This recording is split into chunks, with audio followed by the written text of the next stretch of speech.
ఓం శ్రీ మాత్రే నమః. అందరికీ నమస్కారమండి. ఈ 2026 సంవత్సరం అధిక జ్యేష్ఠ మాసంలో వచ్చేటువంటి సోమావతి అమావాస్య ఎప్పుడు? అది జూన్ 14న లేక 15న ఎప్పుడు అని అమావాస్య తిథి ఎప్పటి నుంచి ఎప్పటి వరకు ఉందో, ఈ అధిక మాసం అమావాస్య విశిష్టత ఏమిటో, వ్రత కథ ఏమిటో, ఈరోజు ఎవరిని పూజించాలో, చేయవలసిన పరిహారాలేమిటో, దానాలేమిటో ఈరోజు ఈ వీడియో ద్వారా పూర్తి వివరాలు తెలుసుకుందాం. ఎక్కడా స్కిప్ చేయకుండా పూర్తి వీడియో చూస్తారని ఆశిస్తున్నాను. అంతకంటే ముందుగా ఇంతవరకు నా ఛానల్ సబ్స్క్రైబ్ చేసుకుని వాళ్ళుంటే సబ్స్క్రైబ్ బటన్‌ని ప్రెస్ చేసి, పక్కనే ఉన్న బెల్ ఐకాన్‌ని ప్రెస్ చేసి, ఆల్ అనే ఆప్షన్ ప్రెస్ చేశారంటే నేను పెట్టే ప్రతి వీడియో మీరు నోటిఫికేషన్ ద్వారా మొదటగా చూసేయవచ్చు. ముందుగా వీడియోలోకి వెళ్ళిపోదాం. శివునికి సోమవారం అంటే ఎంతో ఇష్టం. ఆ సోమవారం, అమావాస్య కలిసి వచ్చే రోజే సోమావతి అమావాస్య. ప్రతి 3 సంవత్సరాలకు ఒకసారి వచ్చే అధిక మాసంలో ఈ సోమావతి అమావాస్య రావడం అత్యంత విశిష్టమైందని పండితులు సూచిస్తున్నారు. దాదాపు 3 ఏళ్ల కాలానికి ఒకసారి సంభవించే ఈ విశిష్ట సందర్భం పితృతర్పణాలకు, దాన ధర్మాలకు, హరిహరుల ఆరాధనకు అత్యంత పవిత్రమైన సమయంగా పరిగణిస్తారు. సోమవారం నాడు అమావాస్య రావడం, అది అధిక మాసంలో ఉండడం వల్ల దీని ప్రాధాన్యత మరింత పెరిగింది. ఈ 2026 సంవత్సరంలో సోమావతి అమావాస్య ఎప్పుడొచ్చిందో ఇప్పుడు తెలుసుకుందాం. స్వస్తి శ్రీ పరాభవ నామ సంవత్సరం అధిక జ్యేష్ఠ మాసంలో అమావాస్య తిథి జూన్ 14 ఆదివారం పగలు 12 గంటల 4 నిమిషంలకు ప్రారంభమై జూన్ 15 సోమవారం ఉదయం 9 గంటల 30 నిమిషంల వరకు ఉందండి. హిందూ పంచాంగం ప్రకారం సూర్యోదయానికి ఏ తిథి అయితే ఉంటుందో ఆ రోజు ఆ తిథిగా పరిగణిస్తాం కాబట్టి అమావాస్య తిథి జూన్ 15న ఉన్నది కాబట్టి ఈ 2026 సంవత్సరం సోమావతి అమావాస్యను జూన్ 15 సోమవారం రోజున జరుపుకొనున్నాము. ఈ రోజు నక్షత్రం మృగశిర నక్షత్రం.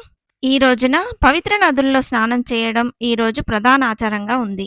నదికి వెళ్ళడం సాధ్యం కాని పక్షంలో ఇంట్లోని నీటిలో గంగాజలం కలుపుకొని స్నానం చేయాలి. గరుడ పురాణం ప్రకారం ఈ రోజున పితృతర్పణాలు విడిచిపెట్టడం వల్ల పితృరుణం తీరుతుందని చెప్తారు. స్నానానంతరం పేదవారికి ఆహారం, వస్త్రాలు, ధనదానం చేయడం, గోశాలలో ఆవులకు పచ్చగడ్డిని తినిపించడం వల్ల విశేష ఫలితాలను పొందుతారు. ఈ రోజున పితృదేవతల ప్రసన్నత కోసం అమావాస్య రోజున మధ్యాహ్న సమయంలో గోమయ పిడకలపై బెల్లం, నెయ్యి ఉంచి హోమం చేయడం శుభప్రదం.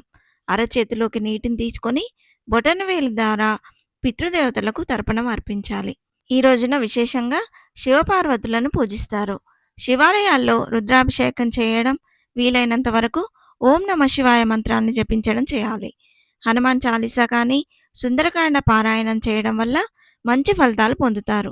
పద్మపురాణం ప్రకారం సూర్యోదయానికి ముందే స్నానం చేసి సూర్యుడికి అర్ఘ్యం సమర్పించడం వల్ల పాప విముక్తి కలుగుతుంది. కర్మదోషాల విముక్తి కోసం ఈరోజు రావి చెట్టుకు ప్రత్యేకంగా పూజలు చేయాలి. అమావాస్య రోజున పితృదేవతలు రావి చెట్టులో నివసిస్తారని నమ్మకం. ఈ చెట్టుకు పాలు, తీపి కలిపిన నీటిని సమర్పించి ప్రదక్షిణలు చేయడం వల్ల ఆర్థిక ఇబ్బందులు తొలగిపోతాయని పురాణాలు చెప్తున్నాయి. ఈ రోజున విత్తనాలు నాటడం, మొక్కలను నాటడం కూడా పుణ్యకార్యంగా పరిగణిస్తారు. ఆధ్యాత్మిక ఆచారాలతో పాటు చిన్నపాటి పరిహారాలు కూడా అదృష్టాన్ని తెస్తాయని నమ్ముతారు. నువ్వులతో కలిపిన పిండితో రొట్టెలు చేసి ఆవులకు తినిపించడం, చేపలకు పిండి ముద్దలను వేయడం ద్వారా మానసిక ఒత్తిడి తగ్గుతుంది.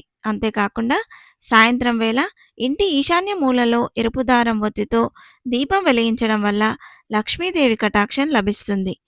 అలాగే చీమలకు చక్కెర కలిపిన పిండిని ఆహారంగా వేయడం ద్వారా అనుకున్న పనులు విజయవంతమవుతాయని భావిస్తారు.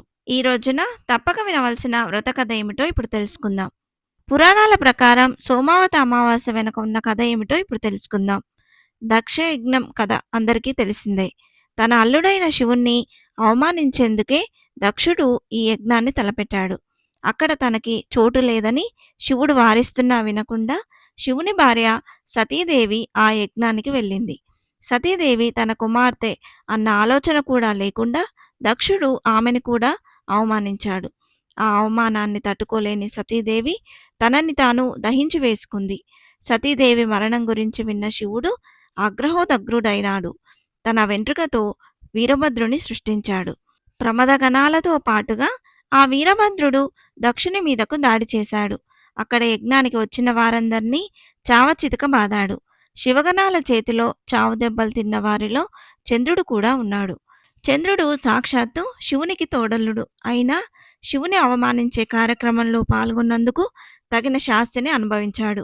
నిలువెల్లా గాయాలతో నిండిన చంద్రుడు వాటి బాధలకు తాళలేకపోయాడు. తనకు ఉపశమనం కలిగించమంటూ వెళ్ళి ఆ పరమేశ్వరుని వేడుకున్నాడు. చంద్రుని బాధను చూసిన బోలాశంకరుని మనసు కరిగిపోయింది. రాబోయే సోమవారం నాడు అమావాస్య తిథి కూడా ఉన్నదని, ఆ రోజున కనుక తనకు అభిషేకం చేస్తే చంద్రుని ఆరోగ్యవంతుడవుతాడని అభయమిచ్చాడు. శివుని సూచన మేరకు చంద్రుడు సోమవారం అమావాస్య కలిసిన రోజున శివునికి అభిషేకం చేసి తన బాధల నుండి విముక్తుడయ్యాడు. అప్పట్నుండి సోమవారం నాడు వచ్చే అమావాస్యని సోమావతి అమావాస్య పేరుతో పిలవడం జరుగుతుంది. సోముడు అంటే చంద్రుడు అన్న అర్థం ఉంది. ఆ చంద్రుని ధరిస్తాడు కాబట్టి శివుణ్ణి కూడా సోమేశ్వరుడని పిలుస్తారు. సోమావతి అమావాస్య రోజున శివునికి అభిషేకం చేస్తే విశేషమైన ఫలితం లభిస్తుందని చెప్తారు. ఇందుకోసం తలార స్నానం చేసి శివుని పంచామృతాలతోనూ జలంతోనూ అభిషేకించమని సూచిస్తారు. ఇలా అభిషేకించిన శివుని బిల్వపత్రాలతో పూజించి శివస్తోత్రాలతో కొలిస్తే సంపూర్ణ ఆయురారోగ్యాలు సిరి సంపదలు లభిస్తాయని నమ్మకం. ఈ పూజ పంచారామాలలో కానీ రాహుకాలంలో కానీ సాగితే మరింత విశేషమైన ఫలితం దక్కుతుందట. ఏది కుదరకపోతే కనీసం శివపంచాక్షరి జపంతో అయినా ఈ రోజున గడపమని చెబుతున్నారు. ఇంతే ఫ్రెండ్స్, ఈ వీడియో మీకు నచ్చిందని ఆశిస్తున్నాను. ఇలాంటి ఇంట్రెస్టింగ్ వీడియోస్ కోసం please subscribe my channel and press the bell icon. అలాగే లైక్ చేయండి, షేర్ చేయండి. మీకు ఏమైనా సందేహం ఉంటే నా కమెంట్ బాక్స్లో పోస్ట్ చేయండి. మరొక మంచి వీడియోతో మీ ముందుకు వస్తాను. అంతవరకు సెలవు. సర్వేజన సుఖినో భవంతు. స్వస్తి.